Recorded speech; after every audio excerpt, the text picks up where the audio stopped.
It's been almost 2 years now, but I'm finally able to purchase Kydex in 48-inch lengths on Amazon. The 48-inch length is necessary to create the contoured perimeter of the Jetson Bolt Pro battery compartment. I'll start work on a new battery compartment next.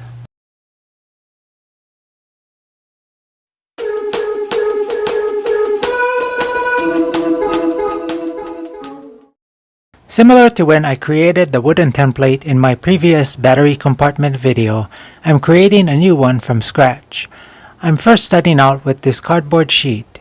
In this shot, I have pieces of Kydex between the cardboard and the frame to confirm I've cut the cardboard with contours that match the contours of the frame while fitting loosely within the frame. Now that I know the cardboard template fits as expected inside the frame, I want to protect the edges of the cardboard from bending and deforming by painting the edges with fiberglass resin. The toughness of the resin should create a nice shield once it hardens. Since I've already gone through the steps for building a mold in the video titled Custom Battery Compartment, you can follow the rest of these steps there. I'll jump ahead now to start working on the Kydex shell. The first piece I want to work on is the perimeter of the compartment. I've marked off a 5 1/4 inch wide strip on this 48-inch long sheet of Kydex. I'll tape a straight edge along the line I just marked and cut on the line using a utility knife. I'm not cutting all the way through the Kydex, but deep enough so it's easy to bend and break it off on the cut line. I started wrapping the Kydex strip to the bottom of the mold. I heated the Kydex till it was soft, then used the sheet metal sign as support to keep the Kydex flat while wrapping. The mold is held in place between my table saw fence and my 4-foot-long straight edge clamp. I used scrap fabric stuffed between the mold and the fence to press the Kydex into the concave contour of the mold. After the Kydex hardens in about 1 minute, I moved it to a table where I could work on wrapping the rest of the mold. I started by taping the Kydex to the matching section of the mold using duct tape. Wrapping the rest of the mold was a lot easier. It was just a matter of heating the Kydex, pressing it into the mold using the sign, and waiting about 1 minute for the Kydex to cool and harden, then repeating those steps all the way around the perimeter of the mold. Something to keep in mind is that the Kydex is pretty hot when heated, so pressing the sign against it also gets hot. Gloves would make this task easier.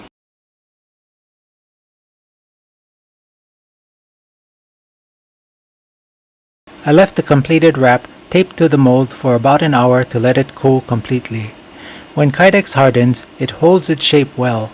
It's a very stiff but flexible material, so minor bending while in use won't deform its current shape. Before dry fitting the compartment onto the frame, I riveted the Kydex together. This will keep the perimeter size constant, which is important for getting accurate measurements for the next steps. With the compartment pressed into the frame and held up against the frame tabs, I'll mark the location for the first of 3 frame tabs for which I'll cut a partial slot for in the compartment.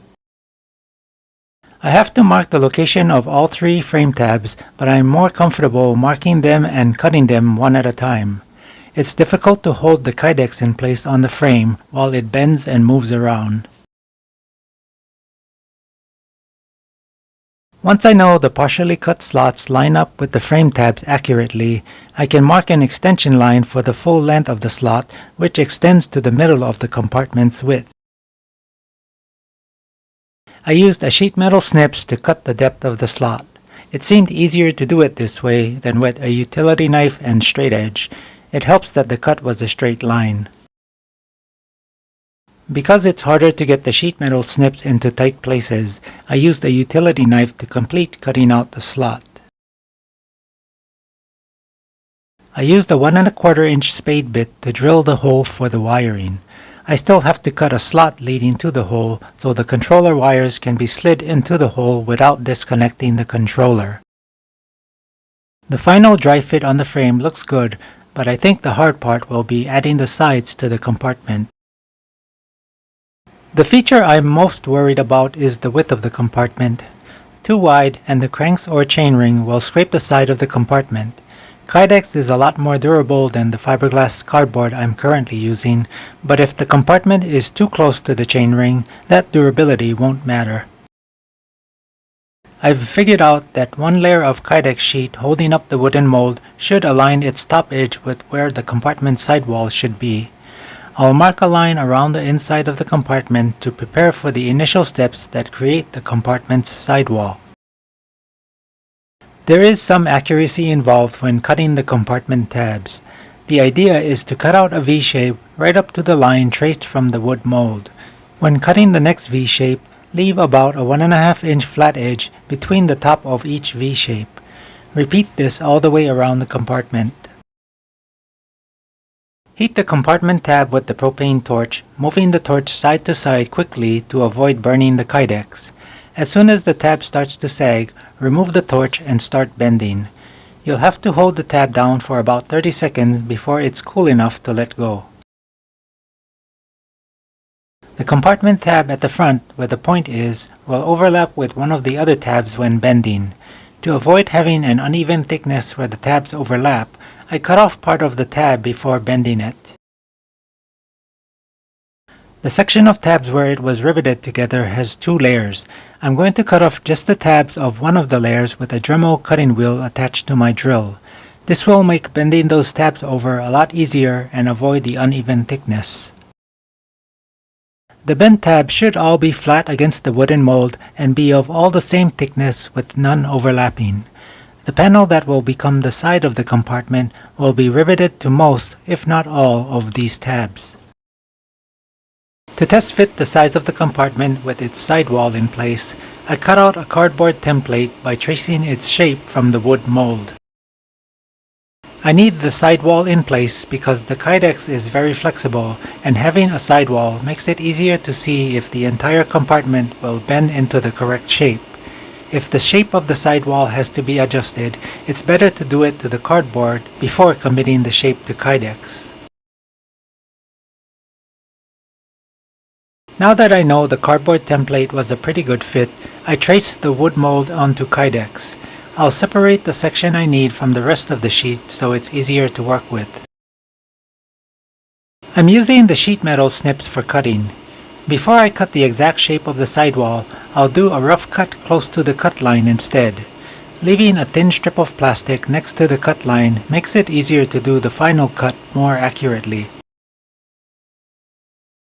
When doing the final cut of the sidewall, I'll usually go very slow, which helps me do more accurate cutting. Although the blade of the snips is about 4 inches, I only use the first 1/2 to 3/4 inch of it. I feel more comfortable doing small cuts at a time rather than shearing off large sections like you would cutting paper with a regular scissors. In this clip, I'm also using a utility knife to clean up the corners and also using sandpaper to smooth out the rough and sharp edges. I'll start by drilling a 3/16 inch hole through both the compartment tab and the sidewall. Before I start to drill, I'm making an effort to push the tab towards the inner area of the sidewall. I'm also using the mold as both the support so the compartment will keep its shape and also as a backboard for drilling through the tab. I'll attach the sidewall to the compartment using 3/16 inch aluminum rivets with a 1/8 inch grip. To prevent the rivet from pulling through the Kydex, I'm using 5/32 inch steel fender washers.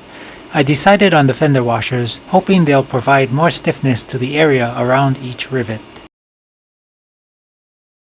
I still haven't decided on how to keep this compartment on the frame or how to cover it up once everything is packed inside, but that's coming up next. Here's the completed chainring sidewall. I initially wanted the sidewall on the outside of the tabs because I felt it would have a smoother transition from the compartment perimeter. I later decided to go with ease of construction and did it this way instead. To create the cover for the compartment, I came up with a 2-part construction. The first part is an L-shaped frame that wraps around the perimeter of the compartment. I've already cut 2 pieces to make the frame. Each is 2 inch wide by 2 feet long. To bend the Kydex strip to 90 degrees, I taped 1 inch of the width to a piece of metal. I heated up the Kydex till it was pliable, then bent it while pressing the corner of the bend into the corner of my table saw fence and the table. I held it in place to cool for about 1 minute so the Kydex would hold its shape. The corner ended up being not as sharp a bend as I had wanted, so I reheated the bend once more and pressed it into the corner of the fence and table to improve on the sharpness of the bend. I used this Forstner bit to drill side-by-side holes in the wooden mold to create 3 channels. The 3 channels are meant to align the rivets on the compartment that hold the perimeter together. When the compartment is placed over the mold, the rivets were pushing the compartment outwards, causing the Kydex to take a different shape from the mold. With the channels cut, I can now put the mold inside the partial compartment, and the rivets along the bottom won't push the perimeter of the compartment outwards, making it easier to get a more accurate size when constructing the frame of the other sidewall. From here, it's simple enough to watch exactly how the frame of the sidewall is constructed using the wooden mold.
Now that I have a rough shape of the sidewall frame, I can remove it from the wooden mold. For this phase of the sidewall construction, I've already done the steps for centering the sidewall on the wooden mold, setting the frame in the correct position, drilling a hole through the frame and sidewall, then riveting the frame to the sidewall. These steps are repeated for each rivet until about half the rivets are attached evenly around the perimeter of the frame. After that, the rest of the rivets can be attached to your liking. Any size rivet can be used, but for reference, I'm using aluminum 3/16" short rivets with a 1/8" grip. I did have to do some final adjustments to the compartment before mounting it onto the frame, such as trimming the width of the compartment so it could fit between the crank arms. Also, in my previous DIY compartment video, I fabricated a different mount to attach the compartment to the frame. That previous mounting system will not work on this compartment, but I did come up with a modification that uses these 3 holes to attach the new compartment to the same mounting brackets on the frame. To finish up the compartment, I'm attaching the last parts to be used to hold the removable side cover in place.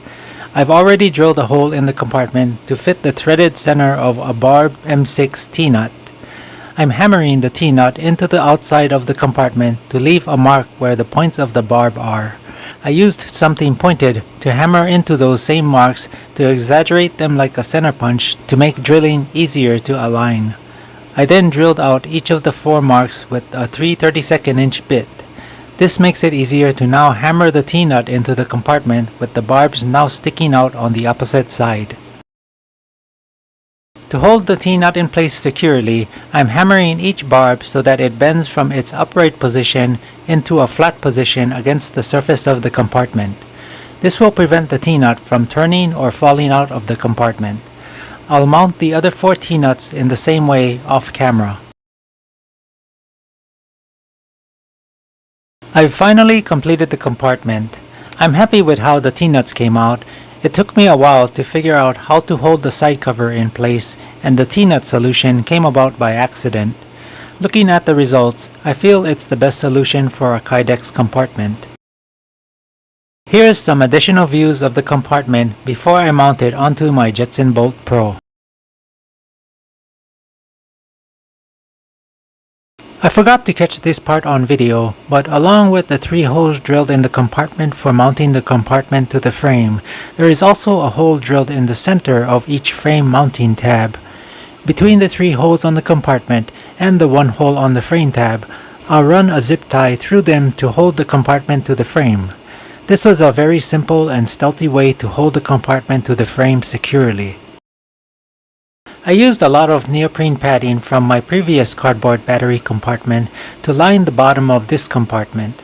The rivets that the battery rests on has the potential to wear a hole in the battery over time, so covering them is an important safety measure.